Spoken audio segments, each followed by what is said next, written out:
Assalamualaikum warahmatullahi wabarakatuh. Salam sejahtera untuk kita semua. Hai halo sahabat paman, jumpa lagi di Saung Paman. Insya Allah kita selalu dalam keadaan baik dan sehat. Hari ini kita akan mempelajari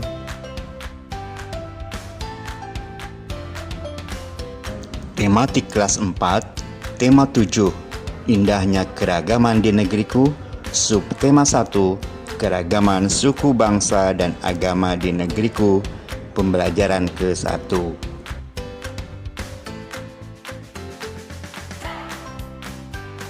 Sahabat paman yang budiman, sebelum kita mulai pembelajaran ini, marilah kita berdoa dulu. Berdoa dimulai. Amin. Berdoa selesai.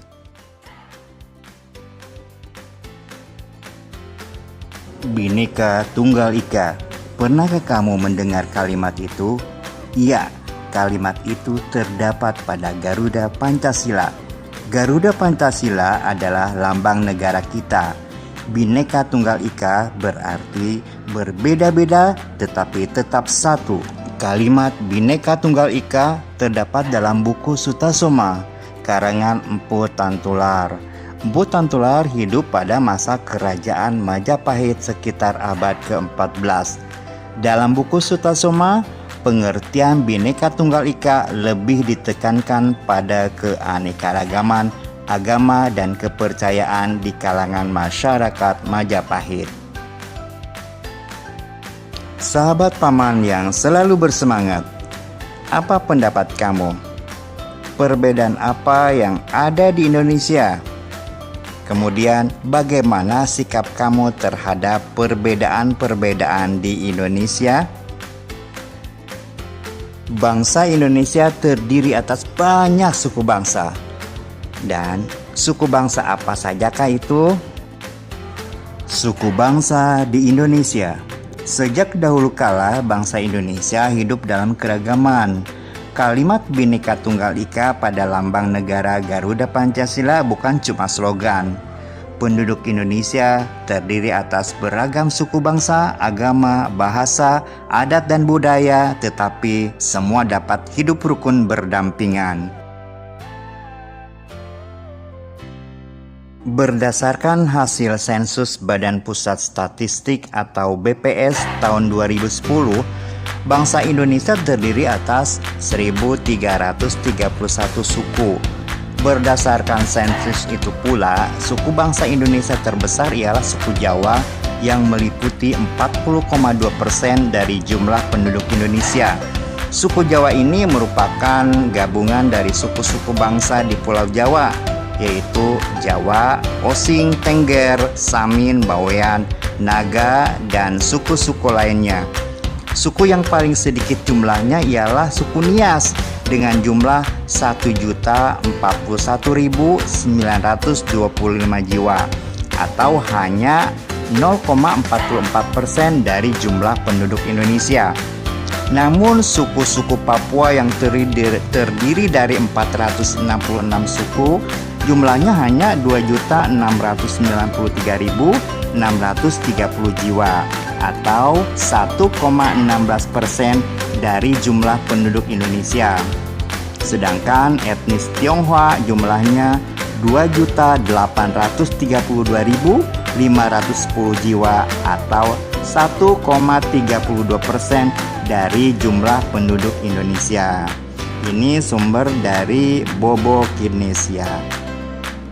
Sahabat paman yang masih bersemangat mengikuti pembelajaran ini, setelah kamu membaca tentang suku bangsa di Indonesia, adakah kata sulit yang kalian temukan pada bacaan tersebut? Jika ada, tulislah lalu cari artinya. Pada bacaan tersebut ada satu, misalnya kata sensus. Sensus ialah penghitungan jumlah penduduk dalam jangka waktu tertentu. Kemudian juga ada kata statistik. Statistik artinya data berupa angka yang dapat memberi informasi yang berarti mengenai suatu masalah atau gejala. Sahabat paman juga akan menemukan kata slogan yang artinya kalimat pendek yang menarik dan mudah diingat. Berikutnya ada juga kata etnis yang maknanya kelompok sosial dalam sistem sosial atau kebudayaan yang mempunyai arti atau kedudukan tertentu. Dan yang kelima, kata sulit yang kamu dapatkan yaitu adat. Artinya aturan atau kebiasaan yang telah dilakukan sejak dulu. Nah, sahabat paman, apabila kamu menemukan kata-kata sulit pada bacaan, coba kamu buat tabel seperti yang paman buat ini. Insya Allah mudah dipahami. Sekarang coba kamu perhatikan cara menentukan pokok pikiran pada paragraf seperti pada bagian berikut ini. 1. Membaca seluruh kalimat dalam paragraf. 2. Menandai kalimat awal, kalimat akhir, atau kalimat awal dan akhir paragraf. Dan yang ketiga, menandai pikiran pokok yang terdapat di awal, akhir, atau awal dan akhir pada paragraf. Dan kita buat pokok pikiran paragraf ya pada bacaan suku bangsa di Indonesia. Baik, pokok pikiran paragraf yang ke-1 yaitu penduduk Indonesia terdiri atas beragam suku bangsa, agama, bahasa, adat, dan budaya. Kemudian kita buat pokok pikiran paragraf yang kedua, yaitu berdasarkan hasil sensus tahun 2010, bangsa Indonesia terdiri atas 1331 suku. Dari kegiatan sebelumnya, kamu mengetahui bahwa di Indonesia banyak ribuan suku bangsa. Setiap suku bangsa kemungkinan memiliki kebiasaan dan cara hidup berbeda. Nah, salah satu contoh perbedaan cara hidup adalah transportasi. Pada zaman dahulu, alat transportasi menggunakan tenaga hewan, seperti gambar-gambar berikut ini. Perhatikan lagi gambar bendi, pedati sapi, dan pedati kerbau. Dapatkah kamu melihat persamaan dari ketiga alat transportasi tradisional tersebut? Ada banyak persamaannya. Salah satunya adalah ketiga alat transportasi tersebut menggunakan binatang yang sama-sama menarik beban berupa bendi dan pedati. Apa yang terjadi saat kuda menarik bendi? Bendi akan bergerak karena gaya yang diberikan oleh kuda. Apa yang terjadi saat kuda atau kerbau menarik pedati? Pedati akan bergerak karena gaya yang diberikan oleh kerbau atau kuda. Sahabat paman, masih tetap semangat ya melanjutkan pembelajaran ini. Lakukan kegiatan-kegiatan sederhana berikut. 1. Dorong meja belajar kamu pelan-pelan hingga bergeser sedikit, lalu tarik ke posisi semula. 2. Angkat tas sekolah kamu, lalu letakkan kembali di tempat semula. 3. Ambil selembar kertas tak terpakai, lalu lipat atau remaslah kertas tersebut. Baiklah, dari kegiatan tersebut isilah tabel berikut. Yuk kita perhatikan itu urutan kegiatannya. Kemudian kolom yang kedua aktivitas yang dilakukan, dan kolom yang ketiga hasilnya. Baik, kegiatan yang ke-1 aktivitasnya yaitu mendorong meja. Hasilnya meja bergeser. Kemudian aktivitas yang dilakukan yaitu menarik meja. Meja bergeser juga hasilnya. Kegiatan 2, aktivitas mengangkat tas. Nah, hasilnya tas bergerak. Kemudian aktivitasnya juga menurunkan tas. Hasilnya tas bergerak juga. Kegiatan ketiga, aktivitas yang dilakukan yaitu meremas kertas atau melipat kertas, sehingga menghasilkan kertas berubah bentuk. Sahabat teman, aktivitas yang telah kamu lakukan terhadap meja sehingga bergeser disebut gaya.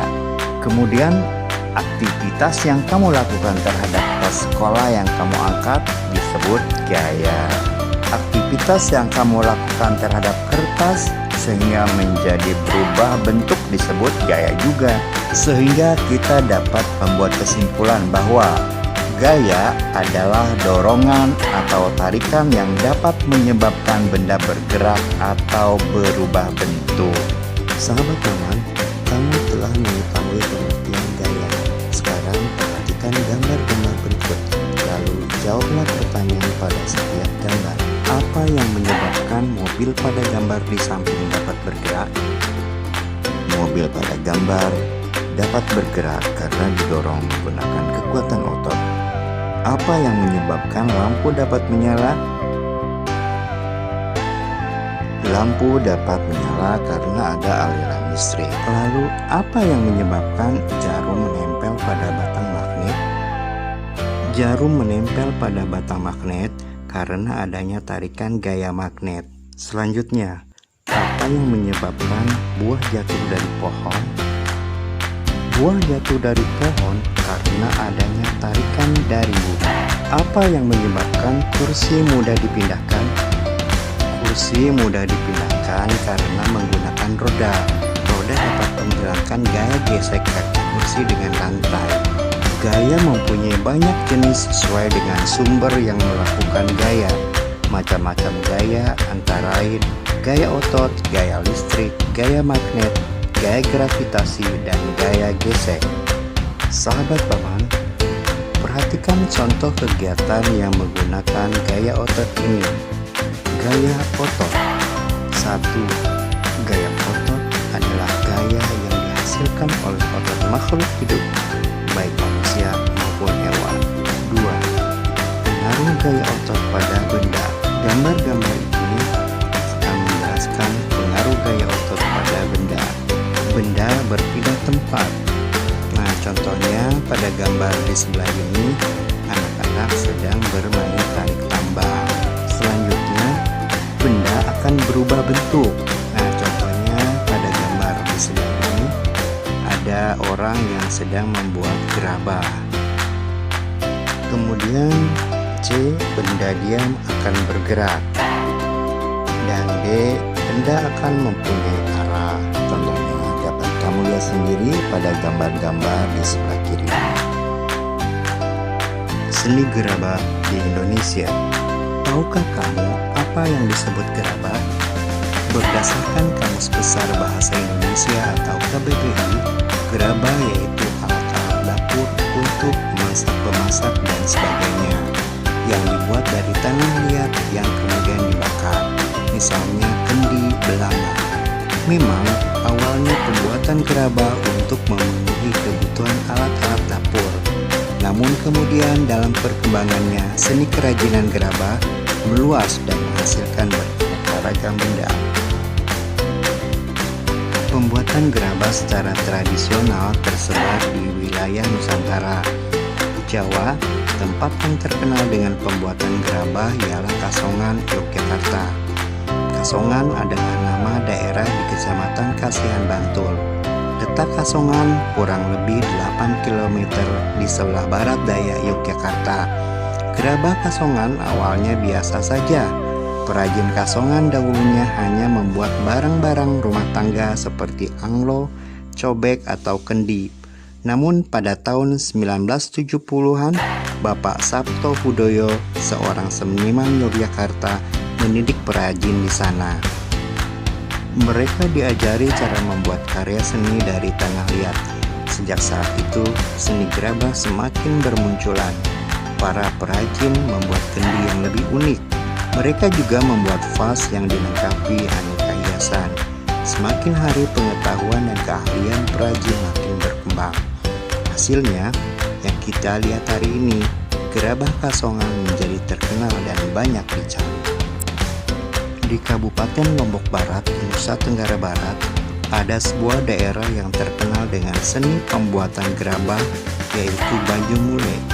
Ada satu karya unik dari seni kerajinan gerabah Banyumule ini, yaitu kendi maling. Umumnya, kendi atau wadah air mempunyai lubang di bagian atas untuk mengisi air.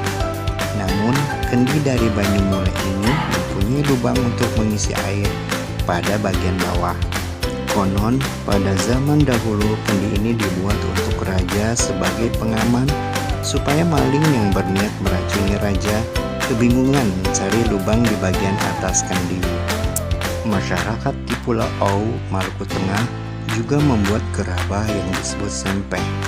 Mereka kebanyakan membuat sempeh untuk keperluan rumah tangga. Ada sempeh yang digunakan sebagai kompor tempat masak makanan dan membuat obat-obatan tradisional.